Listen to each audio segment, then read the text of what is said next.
Hola, hola, Hola, mi hola. querido Hegel, ¿cómo estás? Muy bien, muchas Oye, gracias. traes el cerebro de fuera, Dios mío. Me acabo de cortar el cabello y mira cómo Ay, quedó. Dios.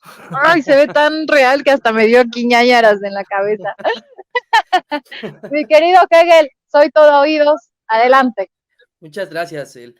Voy a terminar siendo el aguafiestas, yo creo, de las celebraciones mexicanas.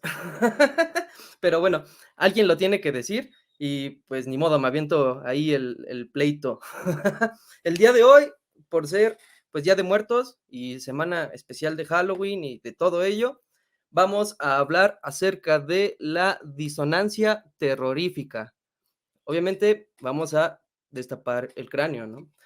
Entonces la disonancia terrorífica, pues bueno, el nombre parte de disonancia cognitiva, ¿no? Que lo que sucede con una disonancia es, pues aquí tenemos los dos hemisferios perfectamente, lo que sucede con una disonancia es de que en el hemisferio derecho se van creando estas costumbres, ahí lo tenemos, el azulito, ¿no? El arte, se van creando las costumbres, se va creando, algunos psicólogos, ¿no? Y algunas áreas le llaman la caja de seguridad, ¿no?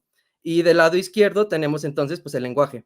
Entonces, la caja de creencias, perdón, que es la que se forma en el hemisferio derecho. Cuando se forma este en el hemisferio derecho, tenemos pues una creencia y la justificamos a través del lenguaje. Entonces, lo que sucede con una disonancia terrorífica es que pues nos dicen la verdad y son como dos ideas que se ponen una contra la otra y tenemos el choque.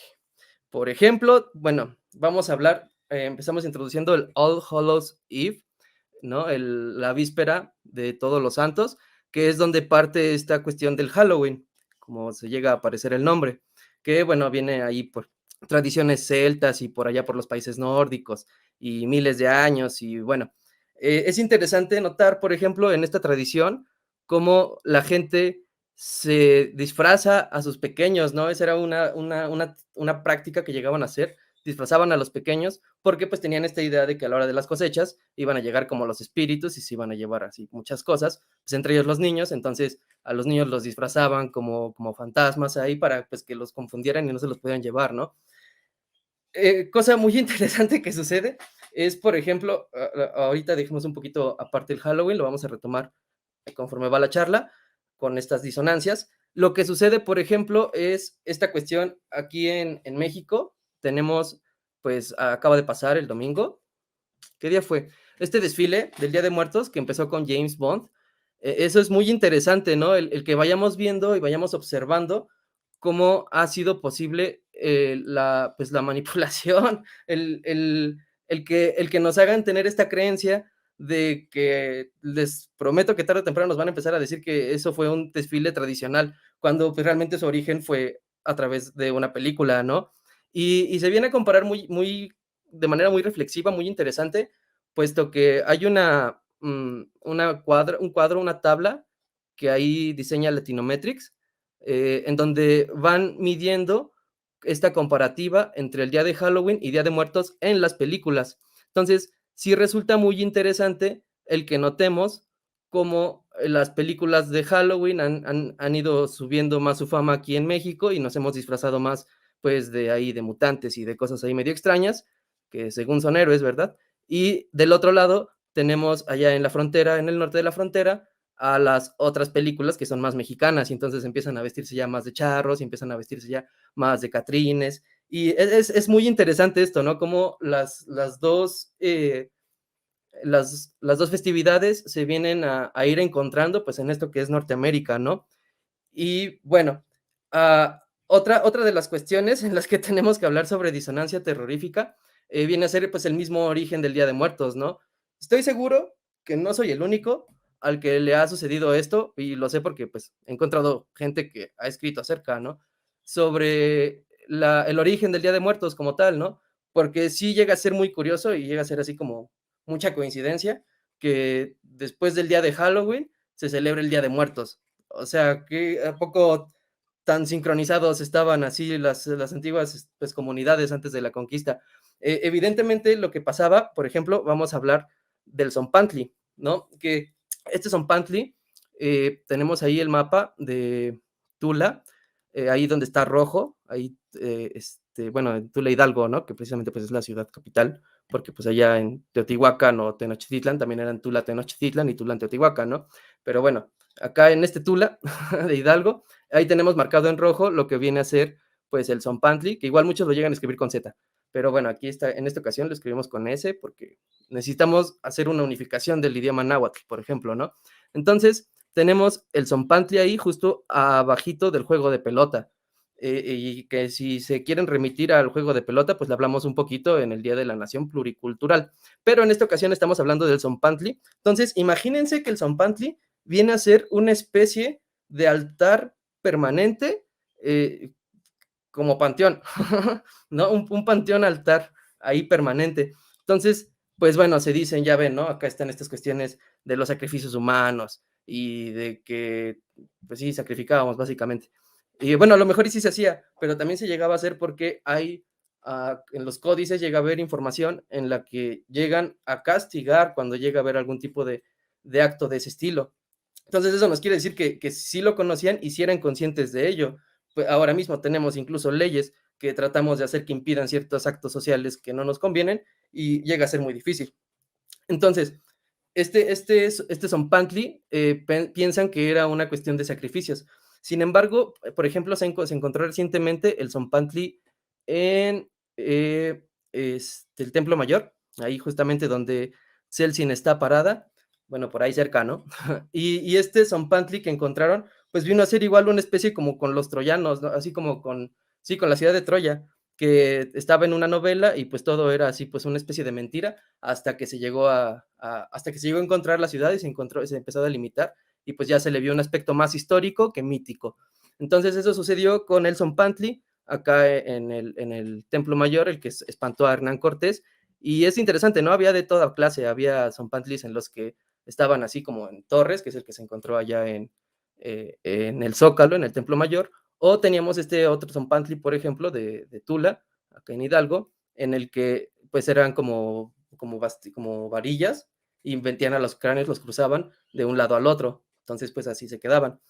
Y pues lo interesante de esto es justamente que cómo han ido cambiando nuestra manera de rendirle admiración, de rendirle, sí, pues de rendirle honor, ¿no? A los difuntos, en el sentido en el que pues han venido a ponerlo en calaveritas de dulce, ¿no? Y de chocolate, cuando realmente pues eran las calaveras así de las ciudades, ¿no? Por ejemplo, en Tenochtitlan se dice que eran más o menos como 80,000 personas las que estaban ahí, y pues si hacemos un recuento que eran como 100 años, lo que aproximadamente duró Tenochtitlan, pues sí era una proporción considerable de toda la población que llegó a habitar en su momento. Entonces, es muy interesante y bueno, al final en lo que se resume es eso, el que como de este lado de Mesoamérica era una tradición más humanista, más empática, más de rendición de respeto, y allá en el otro lado del charco, era una tradición más de espantos, ¿no? Ahí tenemos las imágenes del Zompantli. Entonces, creo que sí describe bastante bien estas cuestiones, ¿no? Pues, de nuestro origen, de nuestras raíces, el cómo lo han ido modificando, por ejemplo, ahí para ir viendo qué nos dicen las personas un poquito, si se puede, o si no, Celsin, ¿qué le parece? Este hecho de que el Día de Muertos realmente se celebraba aproximadamente los últimos días de julio, agosto, por ahí se especula, ¿no? Pues tenemos que aprender a leer el calendario azteca, el Tonalpohualli, perdón, la piedra ahí del calendario, pues sí, azteca, le llaman. Tenemos que aprender a leerlo para ir entendiendo muchísimo más de cómo se venían a gestar todas estas situaciones. Lo que pasaba realmente, por decir, era que la celebración hacia el Día de Muertos estaba más próxima hacia la siembra de la flor de cempasúchil que hacia la cosecha, contrario a lo que lo tenemos en estos días. Entonces, creo que sí, ¿no? Sí queda claro, creo que sí tendríamos que indagar un poquito más ahí, puesto que me he dado cuenta de que la psicología es la que trata de juntar toda esta información antropológica y darla hacia un contexto un poquito más práctico. Y creo que está funcionando, entonces me parece interesante. Creo que tenemos que sacar muchísima información de estas cosas y pues, como siempre, regresar a la cultura. ¿Qué les parece? ¿Qué dicen? Yo digo que sí. Pues ya estamos aquí muy atentos, Uri y yo, a tu explicación, mi querido Hegel. ¿Te parece si leo comentarios? Porque yo sé que a ti te gusta saber lo que piensa la gente y hace mucho que no lo hacemos. Adri, ¿te parece si me lanzas 5 comentarios? A ver, con respecto a lo que dice Ralph, disfrazado de cerebro, le falta Pinky. Me dijeron que era de Bob Esponja igual ahí con... Miguel, muchas gracias que nos envió aquí un super chat de $20. Gracias a mi querido Miguel Pérez, un abrazo y beso hasta San Francisco. Gracias por su apoyo. Libero dice, muy interesante. Gracias, mi querido Libero Pensatore. A ver, otro más, mi Adri. Si no, aquí si quieres yo vi uno por ahí para Hegel. Dice, wow, qué muchas gracias, wow. Gracias, chicos, gracias. A ver, algo que le quieran comentar o preguntar a Hegel. Darío dice, fuera Lorenzo y pandilla, bola de ratas, atrapas, traidores de la democracia. Son unos, ¿sí? Son unos atrapas. Dice Ralph, en Europa la muerte era la extensión y fin de todo, y para Mesoamérica la muerte era la trascendencia, conceptos muy distintos.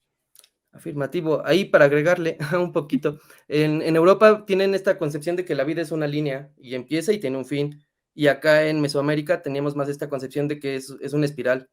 Entonces sí no es como ni una línea ni un círculo, se repiten las cosas de manera similar, pero no idénticamente. Ah, dice Daniel Herrán que unos tacos de sesos. Por favor, ¿no? Sí, a ver, ahí córtele. Me acordé, te digo, mucho de Hannibal Lecter, ¿no? De esta película. Cuando lo droga al policía y el Hannibal está ahí todo el drogado y le corta y le quita como la capita esta que tenemos, la pone ahí a cocer con mantequillita y pimienta y luego se la da de comer. Sí se antoja, ¿no? Unos taquitos de sesos. No, y luego, pues también digo, hay que estar sanos porque es mucho colesterol, pero sí llegan a ayudar ahí a que estemos más felices con todas las sustancias que tienen. Ay, mi querido Hegel. Oye, pues muchas gracias por acompañarnos en otro miércoles de psicología, una también de las secciones favoritas del público de México a las 2, de acuerdo a las estadísticas. Muchas felicidades. De las secciones favoritas de México, todas, la verdad es que es por muy poca la diferencia, poca mínima, pero sí están entre las favoritas los martes de tecnología, los miércoles de psicología, los lunes de entretenimiento, los jueves de cine y los viernes de arte. Así que, Hegel, muchas felicidades. Gracias por tu compromiso, por tu trabajo, porque yo sé que planeas tu sección, haces tu presentación, le echas muchas ganas y eso habla de verdad de gente comprometida, de gente además que yo sé que te apasiona tu tema, ¿no? Y que, bueno, pues me da mucho gusto que estés aquí colaborando. Suscríbanse, por favor, al canal de mi querido Hegel Rivera en YouTube, Neuropsitio. Adelante, Hegel, invítanos a tus redes sociales. Muchísimas gracias por permitirme estar en este equipo, es tremendo, todos tienen una calidad muy buena y luego encima, pues las participaciones del resto de las personas, ¿no? Que eso es lo más enriquecedor sobre todo. Entonces, pues ya saben, si quieren seguir viendo estos temas, si quieren ahí, pues hablar acerca de qué, o sea, escribir acerca de qué quieren que hablemos, podemos ahí meterle conexión a muchísimos temas por todos estos canales de comunicación, Facebook, Twitter, YouTube, en la página web, Neurositio, Neurop Sitio, igual me encuentran como Hegel Rivera, ahí la Chinaca Hidalgo, en Facebook también por ahí andamos haciendo un poco de labor, y bueno, también ahí si quieren comprar el libro, en Escritores Mexicanos Independientes, Escritores EMSHI, por ahí lo pueden encontrar, si es que quieren, si es que les gusta, si es que les interesa, las bases científicas de la conciencia, neuropsicología, el nombre del libro.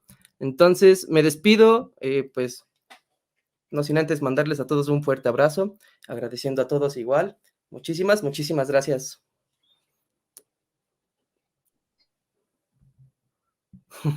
Ahí está. Muchas gracias a ti, mi querido Hegel. Te mando un fuerte abrazo. Por favor, suscríbanse al canal de YouTube de Hegel. Ayúdenme, por favor, a suscribirse Neurositio. Así lo encuentran y ahí está subiendo estas secciones y además pues otros videos y en vivos que está haciendo mi querido Hegel en su canal. Gracias, querido Hegel. Hasta pronto, muchas gracias. Bye, bye.